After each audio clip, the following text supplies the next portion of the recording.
Management interculturel, évolution, tendance et critique, les essentiels de la gestion aux éditions EMS, Management et Société. Jean-François Chanlat, bonjour. Philippe Pierre, bonjour. Le management interculturel, ça a encore un sens de poser la question du management interculturel. J'ai compris que quand on vit dans un monde global, on parle tous la même langue, l'anglais, voilà. C'est vrai qu'il y a des gens qui pensent de cette manière, mais quand on regarde en fait la réalité au quotidien, on s'aperçoit que c'est bien différent de ce que vous venez de dire. C'est-à-dire qu'en fait, la dialectique entre moi et l'autre, le moi étant collectif aussi dans certains cas, puisque c'est une culture qui se définit d'une certaine matière avec d'autres cultures, on découvre que c'est toujours là. Hein. Et pourquoi ? Parce que des échanges, depuis que les hommes sont des hommes, des humains, ils ont toujours été en relation, alors évidemment peut-être de manière moins intense, moins rythmée, etc., qu'aujourd'hui, évidemment. Puisque aujourd'hui, on le voit bien par la mondialisation des échanges, l'instantanéité des relations à travers les médias, le numérique, etc. Il est vrai que là, ça a perturbé, je dirais, beaucoup de choses, puisque le rapport à l'espace, le rapport au temps, le rapport au langage a été transformé, le rapport à l'autre aussi, puisque l'autre est maintenant en permanence quasiment chez nous. Alors qu'avant, évidemment, quand on voyait arriver dans le village quelqu'un qui n'était pas du village, c'était tout un émoi, parce qu'évidemment, les rapports n'avaient pas la même vitesse. Donc je crois que cette interculturalité, elle est au cœur de la relation sociale.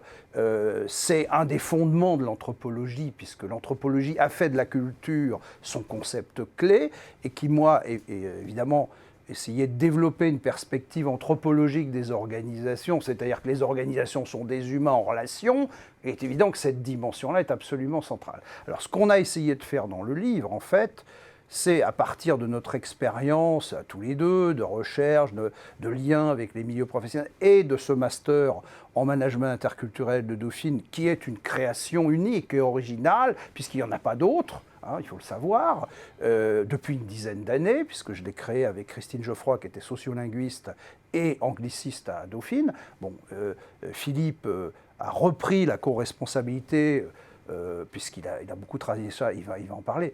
Donc, par la suite, et donc il a mené avec moi ce master, on s'est dit, bon, il faut faire un bouquin. Bon, et le rapport, bon, dans une première partie, on essaie de montrer les différents courants qui sont importants. Évidemment, il y a une sociologie qui est très connue, qu'on appelle la sociologie statistique de la culture, qui est celle de Hofstede. Bon, puisque en management, tout le monde connaît Hofstede.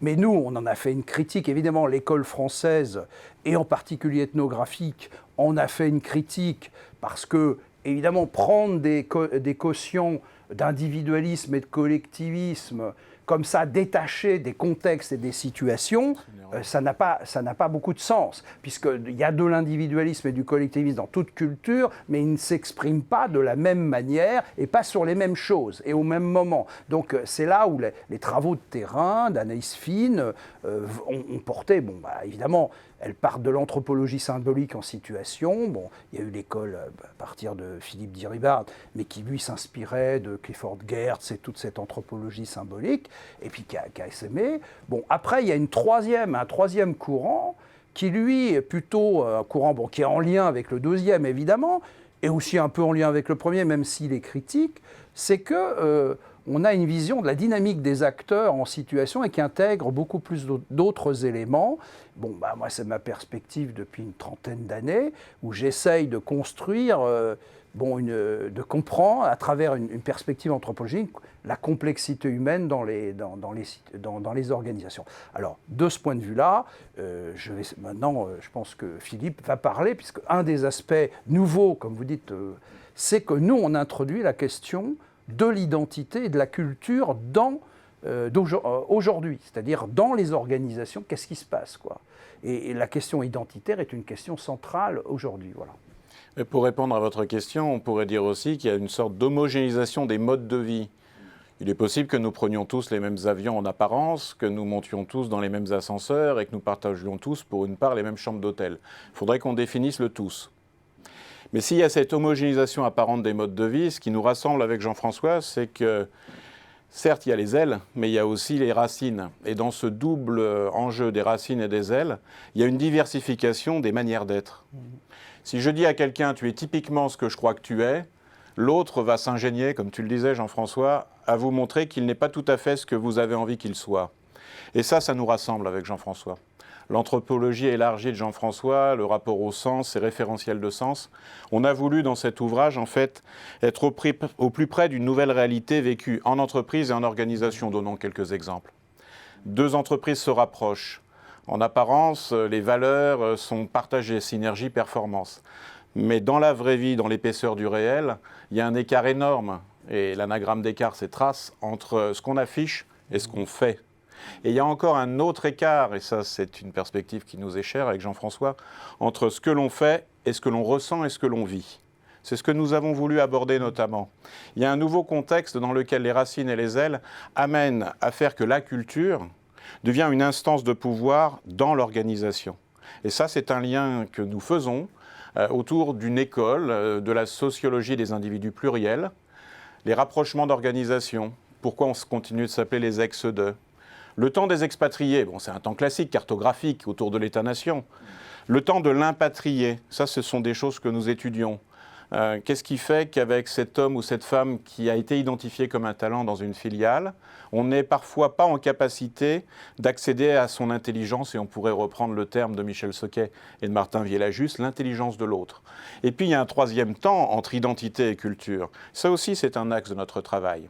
C'est une jeune femme japonaise qui travaille pour la filiale américaine d'un groupe français supposé mondialisé. C'est une réponse que nous vous faisons. Là, on est dans une tension dynamique entre les racines et les ailes. Et là, il y a nécessité d'une approche ethnographique, ce que Jean-François a développé tout au long de son parcours, d'anthropologie élargie. Et ça, c'est vraiment pour nous une passion. Et ça s'est décliné et ça va continuer au sein de ce master de management interculturel. On est finalement au cœur des essentiels de la gestion avec le management interculturel. Absolument, parce que le management n'est pas dissociable en tant qu'action sociale située, n'est pas dissociable du contexte social et culturel dans lequel il s'inscrit, qui a lui-même une histoire. Donc il y a toute cette dimension historique sur laquelle on revient aussi dans le livre, parce que tout n'arrive pas comme ça. Et donc, en définitive, on est aussi à la recherche des traces de l'histoire dans nos comportements d'aujourd'hui, qui, bien sûr, dans certains cas, vont être un peu remaniés parce qu'on n'est pas tout à fait, on n'est pas au même moment, mais il y a des pérennités.